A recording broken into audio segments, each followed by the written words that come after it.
Come on, for freak's sake. Oh, oh, hello there. Dude, that's a malfunctioning controller.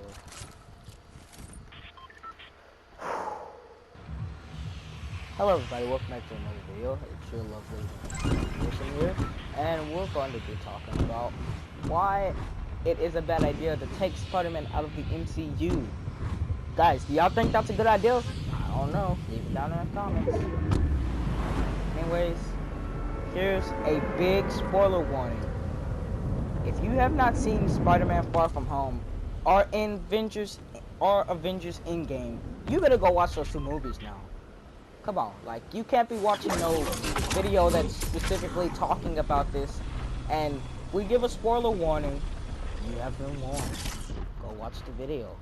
Or, I'm sorry, but like Barney says, he's gonna take everything you have, and he's gonna sell it on eBay. Yeah, Barney's gonna rob you, everybody, if you don't watch that movie. So go watch them, both of them. See how great they are. But anyways, that's not the point. We're talking about why it's a stupid idea for for Sony, my bad, to take Spider-Man out of the MCU. Who else thinks it's a bad idea? I know everyone thinks it's a bad idea. And then, on top of that, everyone's blaming Disney. I'm also going to tell you why it's not Disney's fault for this. Why it was never Disney's fault in the first place.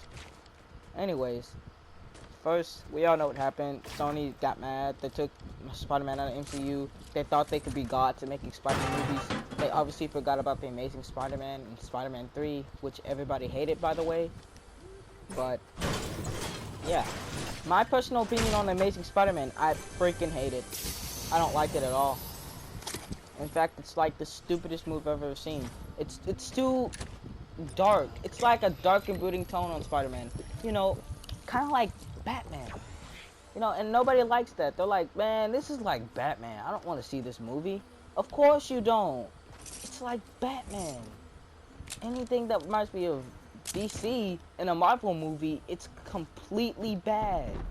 You never want to be reminded of DC when you're watching Marvel. Ever. Not once, not twice. Never. But like I said, it takes a whole dark and brooding tone.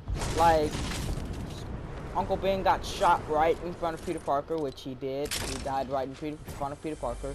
And does not remind you of Batman, because Batman's parents got shot right in front of him, and they died. In the original Sam Raimi Spider-Man, Uncle Ben did not get shot in front of Peter Parker. In fact, Peter Parker didn't even see his uncle die in front of him. Right in front of him, like he didn't see it happen. He actually got the aftermath of what happened. But like I said, in the Amazing Spider-Man, Peter Parker was there. He could have done something about it. It's not like he has an excuse. He was actually a teenager. He could have done something about it. He was right there. He was right there when his Uncle Ben got shot. And now he's on the search for this guy, just like kind of like Batman. You know, he's on the search for whoever killed his parents, so he can probably kill them. But instead, he turns to a life of superheroes. Because he's been bitten by spiders with powers, he turns to be a superhero and stuff, you know? That's kind of like Batman. I don't want to be reminded of Batman here. I'm watching a freaking Marvel movie. Please don't remind me of Batman. Ever. But, besides that point, it's very, very stupid to, like, you know, take Spider-Man out of MCU, because that means they have to cut off all the connections. Which means, I'm going to say this, and I'm going to explain it too. That means every single Avengers movie, like Civil War, Infinity War, Endgame, and Homecoming, and Far From Home, have to be deleted. They have to be. Because without Homecoming, without Civil War, there would be no Homecoming. Without Homecoming, there would be no Infinity War. And without Infinity War, there'd be no Endgame. And without Endgame, no Far From Home. So if that confuses you, let me break it down. In Spider-Man and Captain America versus Captain America Civil War, Iron Man went against Captain America. Captain America and his team You know, he gathered a team of, I can't remember all of them, but he gathered a whole team. But one of the parts, Iron Man goes and pays a visit to Spider-Man. And we see him in the front room with Aunt May as soon as Peter Parker walks home. And for some reason, Tony Stark figured it out, and he knows Peter Parker's secret. Now, this is not where it gets complicated. Wait for that part. Then, he tries to recruit him to help him fight Captain America and bring him to justice, right? You know, right? And after all that happens, after all that fighting, in the beginning of Homecoming, we see him recording everything that happened when he was in the car, the plane, and everything. And then Happy Hogan tells him, "You can't show this to no one." Of course, you can't show this to no one because it will reveal your identity as Spider-Man. But anyways, after that, yeah,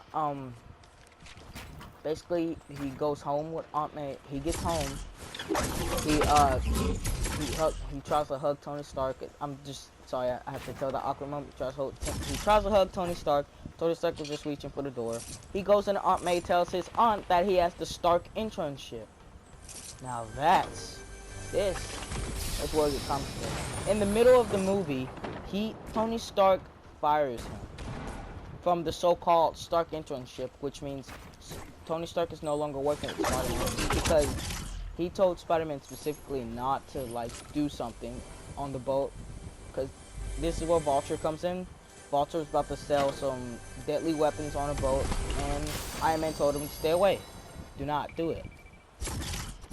You know, Peter being the teenager he is, he automatically does it anyway. He does it anyway, and he ends up paying for it because of, well, the FBI. Yeah, the FBI was there. The FBI, Tony Stark called the FBI, which they came, which caused a big panic, and Vulture ends up splitting the boat in half. Spider-Man tries to, I'm sure you saw this in the trailer of Homecoming. Spider-Man tries to then pull the boat back together. He webs up all those critical parts, and then when it keeps breaking in half because it broke the webs and stuff, he tries to hold the boat together using his two arms, and the boat tearing him apart. Well, you see, right then and there, that's when Tony Stark comes. And he said he catches Peter in a lie, because Peter said he was in bad practice when he was really on the boat. And then, well, that's when we get to the part where Tony actually fires him. He tells him, if you're nothing without the suit, then you shouldn't have it. Well, if we're going to be taking Spider-Man out of the MCU, he can no longer have that suit. And he can definitely no longer have the Iron Spider suit. Don't forget, at the end of Homecoming, we see that suit Tony Stark made for him. For when he joins the Avengers. In Infinity War, he ends up wearing that suit. Yeah. But I'm interested to see how this is going to play out because, well, once again, without Civil War, there's no Homecoming. Without Homecoming, there's no Infinity War. Without Infinity War, there's no Endgame. And without Endgame, there's no Far From Home. Once again, I'm going to explain everything I just said. Okay? So, we all know in Homecoming, he got the suit, right? In Infinity War, he actually wore the suit, you know, and they fought Thanos. They lost, right? They lost. Due to the events of Infinity War, we had to go into Endgame where they struggled to get everyone back.